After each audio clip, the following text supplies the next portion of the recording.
بسم اللہ الرحمن الرحیم۔ ناظرین، میں ہوں آپ کا میزبان محمد طیب کبیر اور آپ دیکھ رہے ہیں ہمارا یوٹیوب چینل سیف الاسلام۔ ناظرین، 17 رمضان المبارک مارکہ غزوہ بدر، جس کو بیان کرنے کے لیے آج ہمارے ساتھ موجود ہے حضرت علامہ مولانا حافظ محمد عابد سلطانی صاحب۔ حضرت، کیا حال ہے آپ کے؟ الحمدللہ، اللہ کا شکر ہے۔ حضرت، غزوہ بدر کے پیش آنے کا سبب کیا تھا؟ نحمدہ و نصلی علی رسولہ الکریم، اما بعد فاعوذ باللہ من الشیطان الرجیم، بسم اللہ الرحمن الرحیم۔ رمضان المبارک کا آج یہ دوسرا عشرہ جاری ہے اور غزوہ بدر وہ بھی رمضان المبارک کے دوسرے عشرے میں رونما ہوا تھا۔ مارکہ بدر جو ہے یہ 17 رمضان المبارک کو مارے وجود میں آیا تھا۔ تو غزوہ بدر کے آنے کے چند اسباب ہیں۔ پہلا سبب ان میں سے ایک یہ تھا کہ تجارتی شہرہ کا مسلمانوں کی زد میں ہونا، مسلمانوں کے نشانے پر ہونا۔ تو قریش مکہ کو مدینہ طیبہ کی اسلامی ریاست پر انہوں نے حملہ کرنے کا فیصلہ اس لیے بھی کیا کہ وہ شہرہ جو مکے سے شام کی طرف جاتی تھی وہ مسلمانوں کے نشانے پر تھی، مسلمانوں کی زد میں تھی۔ اب اس شہرہ کی تجارت سے قریش مکہ سالانہ لاکھوں اشرفیاں حاصل کرتے تھے، اور اس بات کا اندازہ اس واقعے سے ہوتا ہے کہ قبیلہ اوس کے سردار سعد بن معاذ رضی اللہ تعالیٰ عنہ طواف کعبہ کے لیے آتے ہیں، تو ابو جہل جو ہے وہ خانہ کعبہ کے دروازے پر انہیں روک دیتا ہے اور کہتا ہے کہ تم ہمارے دین کے دشمنوں کو پناہ دیتے ہو، تم ہمارے دین کے مخالفوں کو پناہ دیتے ہو، اور ہم اطمینان کے ساتھ تمہیں جو ہے بیت اللہ کا طواف کرنے دیں؟ یہ نہیں ہو سکتا۔ اگر تم امیہ بن خلف کے مہمان نہ ہوتے تو یہاں سے آج زندہ بچ کر نہ جاتے۔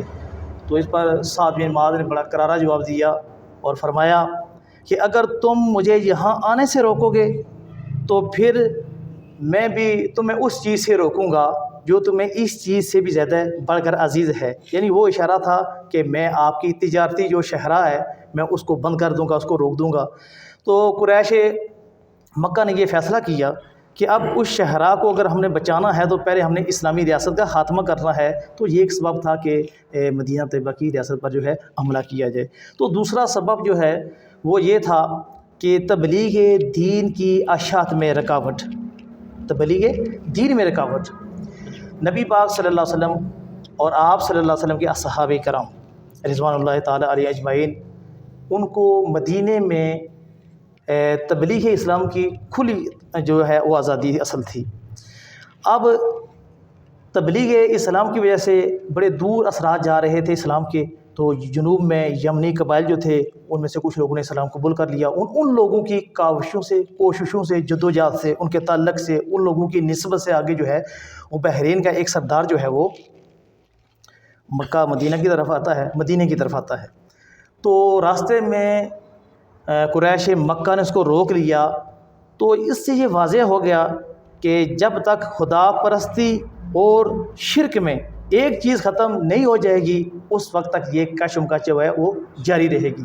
تو اس کا تیسرا سبب جو تھا وہ یہ تھا جنگ بدر کا کہ رجب 2 ہجری میں آقا کریم صلی اللہ علیہ وآلہ وسلم نے حضرت عبداللہ بن جیش کی قیادت میں 12 لوگوں پر مشتمل ایک دستہ تیار کیا، اور مقصد یہ تھا کہ قریش مکہ کے تجارتی قافلے پر نظر رکھی جائے، ان کی نقل و حرکت پر نگاہ جو ہے بٹھائی جائے، ان کو دیکھا جائے، ان پر نظر رکھی جائے۔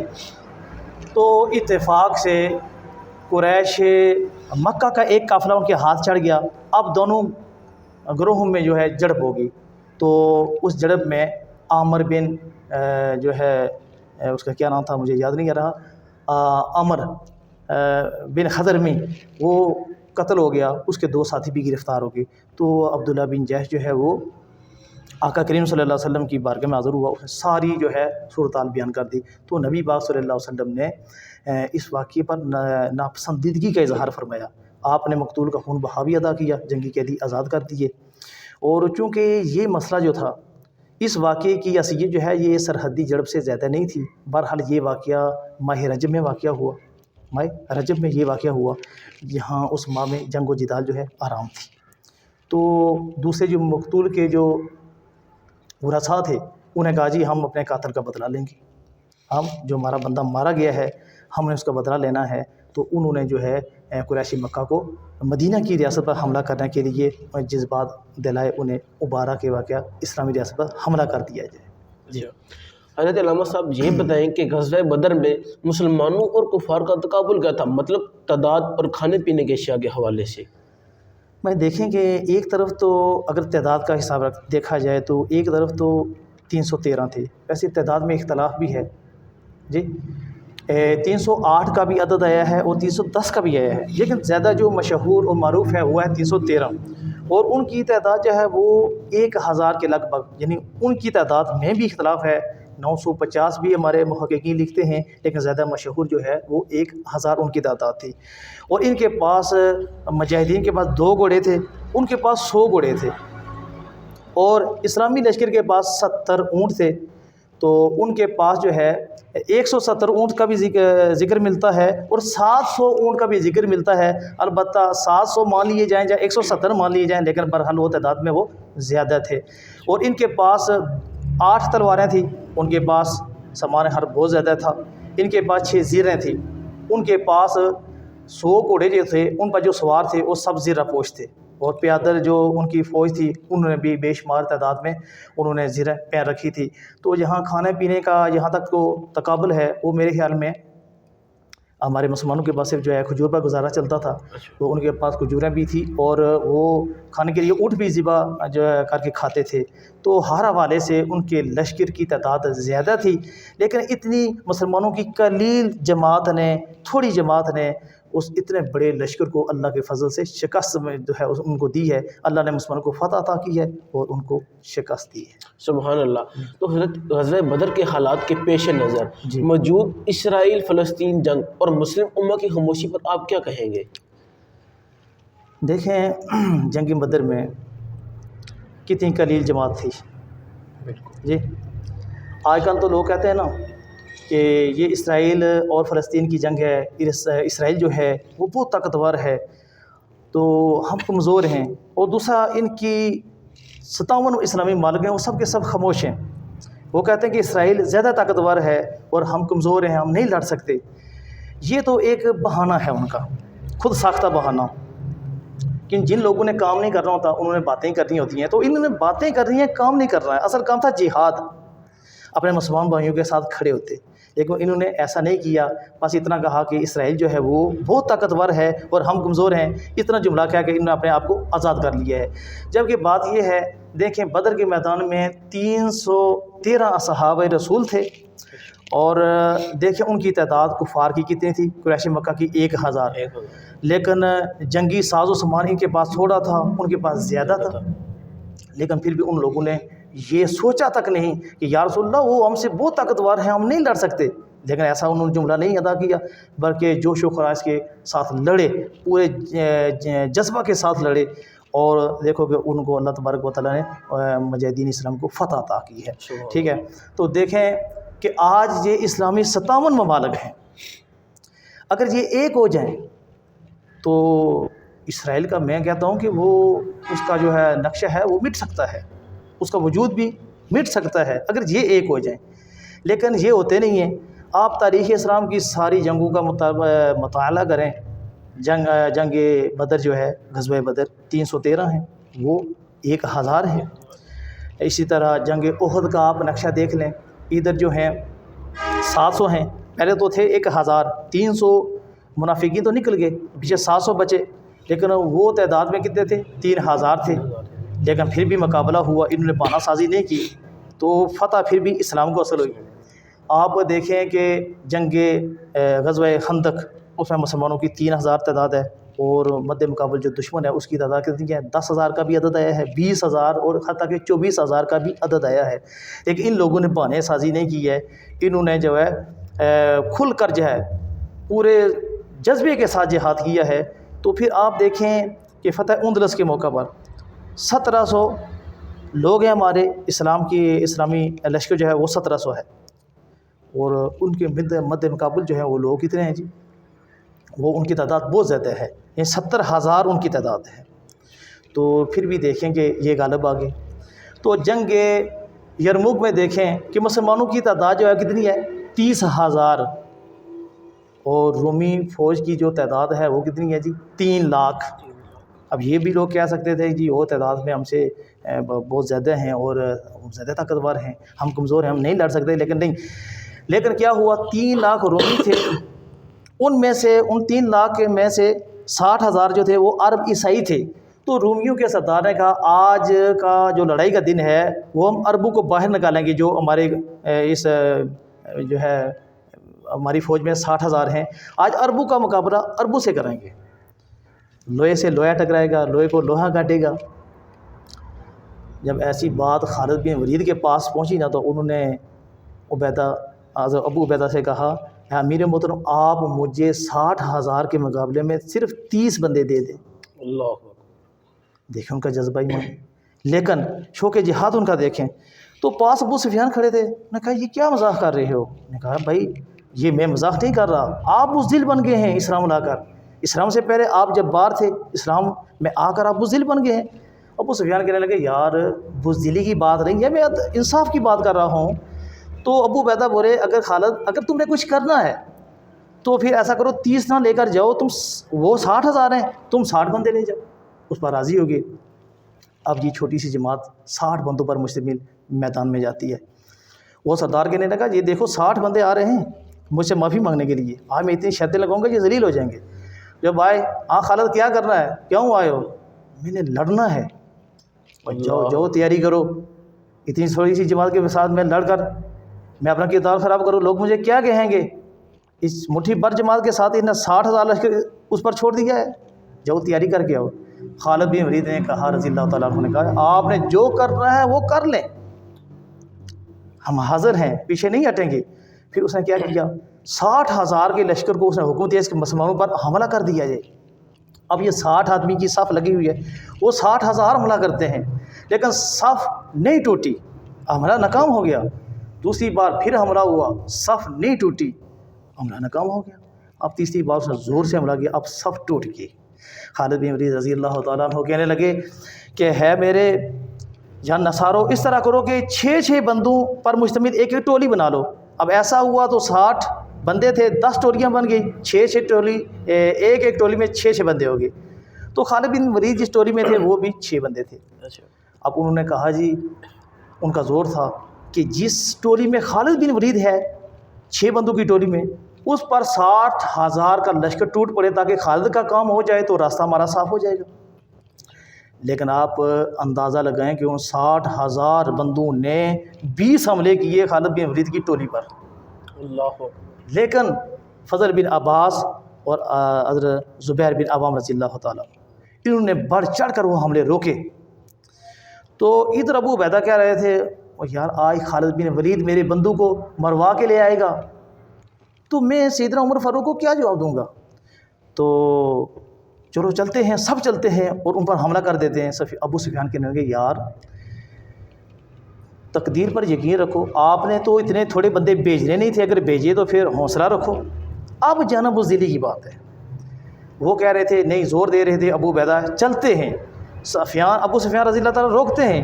اب یہ دونوں سردار ایک دوسرے کو مطمئن کرنے کی کوشش کرتے ہیں، قائل کرنے کی کوشش کرتے ہیں، لیکن اسی دوران بھاگنے کی آواز آتی ہے۔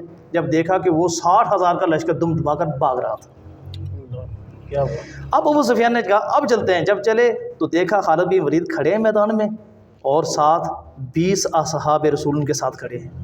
اور خالد پریشان ہو گئے، میں نے یہ کیا کر دیا ہے، 40 آدمی میں نے مروا دیے، شہید کروا دیے۔ کسی نے کہا نہیں ان لاشوں میں تلاش کرو۔ جب لاشوں میں تلاش کیا گیا تو دیکھا 5,000 وہ عرب عیسائی کی لاشیں پڑی ہوئی ہیں، ان میں سے صرف 10 لاشیں اصحاب کرام کی ہیں۔ اب خالد بن ولید کہنے لگے یار 20 میرے پاس کھڑے ہیں، 10 جو ہیں وہ شہید ہو چکے ہیں، شہادت کا جام نوش فرما چکے ہیں، تو 30 کدھر گئے؟ کسی نے کہا کہ وہ اس لشکر کے پیچھے پیچھے جا رہے تھے، ان کو بھگا کر لے جا رہے تھے۔ اللہ اکبر۔ تو خالد بن ولید کہنے لگے یار کون ہے، ان کا پتہ کرے گا۔ ابو عبیدہ کہنے لگے میں پتہ کرتا ہوں۔ میں نہیں نہیں نہیں نہیں میں خود جاؤں گا، آپ امیر ہیں میں خود جاؤں گا۔ یار خالد کیا کرتے ہو، دن بھر آپ لڑتے رہے ہیں، عصر کا وقت ہو چکا ہے، زخموں کا سے آپ کا جسم چور ہے، آپ آرام کریں۔ خالد بن ولید نے فرمایا اے ابو عبیدہ امیر محترم، یہ وقت آرام کا نہیں ہے، کام کا ہے۔ ہم آرام اگر کریں گے تو جنت اور فردوس میں جا کر کریں گے، جنت میں آرام کریں گے، لیکن یہاں آرام کی کوئی کہانی نہیں ہے۔ خالد بن ولید دوڑتے ہیں، گھوڑے کو ایل لگاتے ہیں، اور آگے سے گھوڑے کی ٹاپو کی آواز آتی ہے، انہوں نے اللہ اکبر کی صدا بلند کی، آگے سے بھی تکبیر سنائی دی۔ وہ آواز جو تھی وہ فضل بن عباس کی تھی۔ میں کدھر تھے؟ انہوں نے کہا جی ہم نے دشمن کو دبا کر رکھا ہوا تھا۔ تو کتنے بندے ہو؟ 25۔ 5 کدھر گئے؟ وہ انہیں قید کر لیے ہیں، گرفتار کر لیے۔ تو خالد بن ولید نے ان 5 جو بندے صحابہ کرام تھے ان کو چھڑوا کے بھی ساتھ لے آئے۔ تو یہ تو وہ بھی کہہ سکتے تھے کہ جی وہ 3 لاکھ ہیں، عمر 60 بندے ہیں، کس طرح مقابلہ کر سکتے ہیں، لیکن انہوں نے یہ بنا نہیں کیا، مقابلہ کیا، اور اللہ نے اسلام کو فتح عطا کی ہے۔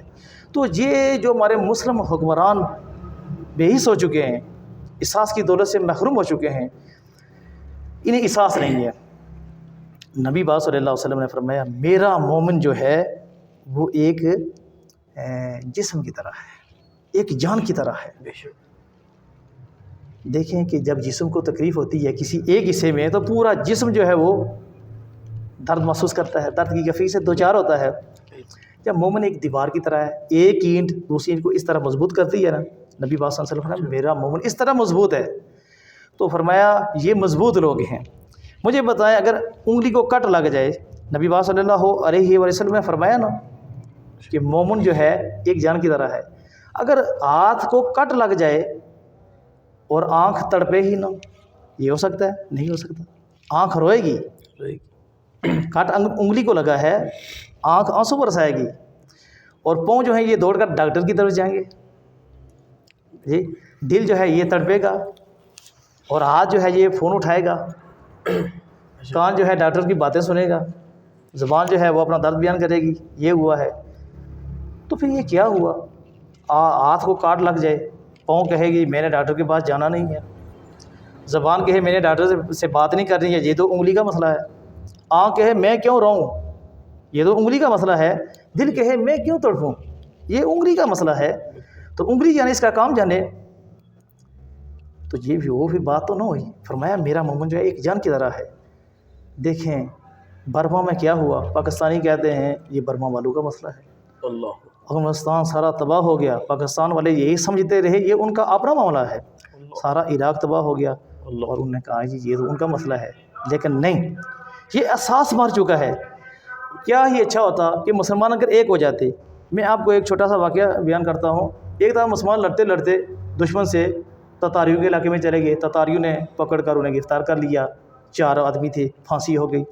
پھانسی گارڈ جو تھا وہ ایک تھا، چاروں کو بیک وقت جو ہے وہ پھانسی نہیں دی جا سکتی تھی، تو ایک ایک کو کر کے پھانسی دی جا سکتی تھی۔ ایک کو لایا گیا آگے، دوسرا آگے بڑھا، اس نے کہا جی خبردار اس کو پھانسی نہ دینا، پہلے مجھے دینا۔ کیوں؟ بھائی زیادہ کافر میں نے مارے ہیں، میں بڑا مجرم ہوں، مجھے سزا دی جائے۔ اب اس کو پھانسی کا پھندا پہنانے لگے، تو تیسرا آ گیا، اس نے کہا جی کافر یہ مارتا تھا، راستے میں بتاتا تھا، ڈھونڈ ڈھونڈ کر میں ٹھکانے بتاتا تھا کہ یہاں کافر ہیں، لہذا میرا جرم ہے، مجھے سزا دی جائے۔ اب اس کو پھانسی کا پھندا اپنانے لگے، چوتھا دوڑتا ہوا آیا، اس نے کہا جی بے شک ٹھکانے یہ بتاتا تھا، آخر میں یہ بس کر دیتا تھا کہ چلو چلتے ہیں، وقت ختم ہو گیا ہے، اب گھر کی طرف چلتے ہیں، میں کہتا تھا نہیں اور کافر مار رہے ہیں اور علاقے فتح کر رہے ہیں۔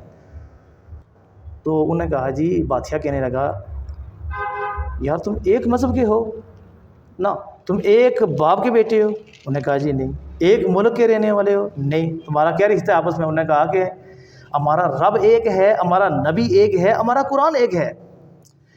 تو انہوں نے کہا یار 35 سال ہو چکے ہیں، میں لوگوں کو جب پھانسی دیتا ہوں تو لوگ دھکے ایک دوسرے کو مارتے ہیں، تمہارا جذبہ کس طرح کا ہے یار؟ انہوں نے کہا کہ آقا صلی اللہ علیہ وسلم نے ہمیں بھائی بھائی بنا دیا ہے، تو جب بھائی بھائی بنا دیا تو بھائی کا دل نہیں کرتا کہ دوسرے بھائی کیوں وہ اپنے سامنے موت کے پھندے پر دیکھے۔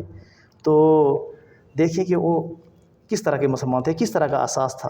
وہ علامہ اقبال کہتا ہے نا، یوں تو سید بھی ہو، مرزا بھی ہو، افغان بھی ہو، ذرا یہ تو بتاؤ مسلمان بھی ہو۔ تو کاش اگر مسلمان ایک ہو جاتے تو آج یہ فلسطین کی صورتحال نہ ہوتی، فلسطین کا درد جو ہے ہر مسلم حکمران کو اپنا درد سمجھنا چاہیے. جی حضرت کیا یہ عذر اسلام میں قابل قبول ہے کہ اسرائیل ہم سے طاقتور ہے، ہم ان سے جنگ نہیں کر سکتے؟ نہیں، یہ ایک بہانہ ہے.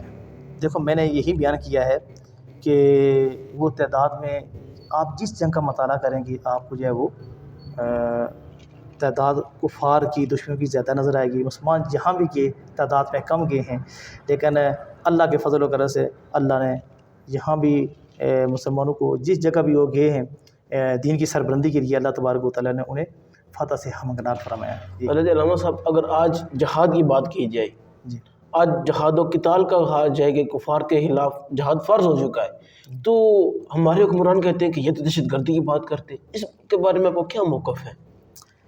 بھائی دیکھیں، ایک دو ہیں طاغوتی طاقتیں، یہودی ہیں اور یا عیسائی ہیں یا اسرائیل والے یا امریکہ وغیرہ میں کہیں کہ جہاد کو دہشت گردی کے ہیں، تو پھر تو وہ دشمن ہیں، وہ کچھ بھی نام دے سکتے ہیں، ہمیں افسوس نہیں ہے. لیکن افسوس تب ہوتا ہے جب اسلام کا دم بھرنے والے، اسلام کا نام لینے والے، آقا کی امت کہلانے والے لوگ جی جب وہ کہیں کہ جہاد دہشت گردی ہے تو پھر افسوس ہوتا ہے. میرے خیال میں ان لوگوں نے قرآن نہیں پڑھا. اگر وہ قرآن پڑھ لیتے، حدیث رسول کا مطالعہ کرتے تو انہیں پتہ چل جاتا کہ ہم کس چیز کو دہشت گردی کر رہے ہیں، کہہ رہے ہیں. یہ جہاد یہ رب کا نازل کرتا حکم ہے. دیکھ ہمارے آقا صلی اللہ علیہ وسلم نے کیا تلوار نہیں پکڑی؟ کیا میرے حضور نے جنگی لباس نہیں پہنا؟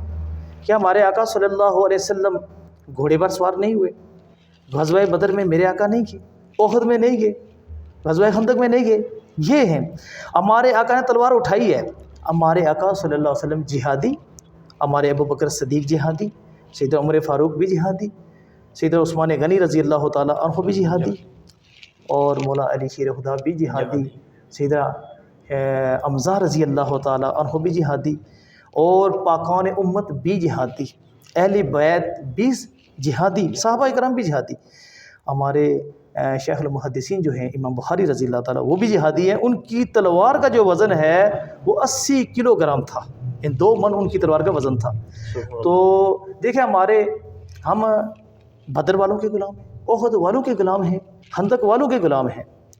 تو ہم ان لوگوں کے غلام ہیں. اگر انہوں نے جہاد کیا ہے تو ہم بھی جہاد کرتے ہیں. تو یہ رب کا حکم ہے. اگر ان لوگوں نے قرآن پڑھا ہوتا تو میرے خیال میں رب نے فرمایا نا فلم تقتلوہم ولکن اللہ قتلہم، فلم تقتلوہم ولکن اللہ قتلہم وما رمیت اذ رمیت ولکن اللہ رمی. اے محبوب، جو آپ نے بدر کے میدان میں کفار کو قتل کیا ہے وہ آپ نے قتل نہیں کیا، وہ میں نے قتل کیا ہے. جو آپ نے پتھر مارے ہیں وہ آپ نے نہیں مارے، وہ میں نے مارے ہیں. وَكَفَى اللَّهُ الْمُؤْمِنِينَ الْقِتَالَ. فرمایا کہ ہم نے بدر میں ان لوگوں میں جہاد میں ہم نے ان کی کفایت کی تھی. اے میرے حبیب، ہم نے بدر میں مجاہدین کی کفایت کی تھی. اللہ تبارک و تعالیٰ نے کہا کہ ہم نے کفایت کی ہے. حضرت علامہ صاحب اب آخر میں میرا آپ سے سوال یہ ہے کہ وقت کی بھی کمی ہے، تو غزوہ بدر کے بعد اسلام نے صحابہ کرام اجمعین کو کیا فضیلت عطا فرمائی، کیا شان عطا فرمائی؟ صحابہ تو اصحاب بدر کے بے شمار فضائل ہیں. دیکھیں بخاری شریف میں آتا ہے، بخاری شریف میں آتا ہے کہ ایک بدری صحابی حاتم رضی اللہ تعالیٰ عنہ ایک غلطی کی بنا پر سیدنا عمر فاروق انہیں کوئی غلطی کی ہے. سیدنا عمر فاروق آقا کریم صلی اللہ علیہ وسلم کے پاس آگے اور آ کے یا رسول اللہ صلی اللہ علیہ وسلم آپ مجھے حکم دیں میں حاتم کو قتل کر دوں. تو آقا کریم نے صلی اللہ علیہ وسلم نے ارشاد فرمایا بے شک اللہ تبارک و تعالیٰ نے اہل بدر والوں پر نظر رحمت فرمائی ہے. اور ایک روایت میں اس طرح ہے اے بدری صحابہ تم جو چاہو عمل کرو تمہارے لیے جنت واجب ہو چکی ہے. اور ایک روایت میں اس طرح آتا ہے میں نے تمہیں بخش دیا ہے. سبحان اللہ. تو اہل بدری صحابہ جو ہیں اور غیر بدری صحابہ سے وہ افضل ہیں. تو اس جنگ کے بعد بدر کے بعد یہ سوچا گیا کہ ان کو بس اصحاب بدر والوں کو مزید جنگ میں نہ بھیجا جائے، یہ متبرک لوگ ہیں کہ کسی جنگ میں شہید نہ ہو جائیں. لیکن جب جنگ یمامہ کا واقعہ جب آیا تو اس موقع پر سید ابو بکر صدیق رضی اللہ تعالیٰ عنہ نے فرمایا اب ہم نے ناموس رسالت کی خاطر نکلنا ہے، اب ہم نے حضور کے نام پر نکلنا ہے، تو جو بھی بدری صحابی ہو جو غیر بدری ہو اب اس کے لیے کوئی رخصت نہیں ہے، سب جائیں گے۔ تو اللہ تبارک و تعالیٰ کی بارگاہ میں دعا ہے کہ اللہ تبارک و تعالیٰ اصحاب بدر کے نبی پاک صلی اللہ علیہ وسلم کے صدقے سے اور اصحاب بدر کے طفیل مسلمانوں کو خواب غفلت سے بیدار کرے اور مسلمانوں کو دین کی سربلندی کے لیے مومنانہ کردار اپنانے کی توفیق عطا فرمائے۔ آمین۔ جیسا کہ ناظرین آپ نے حضرت علامہ عبد السلطانی صاحب سے غزوہ بدر 17 رمضان المبارک کے حوالے سے گفتگو سماعت فرمائی، صحابہ کرام جو بدری صحابہ تھے ان کی شان و عظمت بھی آپ نے سماعت فرمائی، اور موجودہ جو اسرائیل فلسطین جنگ ہے اور ہمارے مسلمان حکمرانوں کی جو خاموشی ہے بزدلی ہے اس کے حوالے سے بھی آپ نے سماعت فرمایا۔ اگر آپ کو ہماری آج کی یہ ویڈیو اچھی لگی ہو تو ہماری ویڈیو کو لائک، شیئر، کومنٹ اور سبسکرائب لازمی کیجیے گا۔ اپنے میزبان محمد طیب کبیر کو دیجیے اجازت، والسلام۔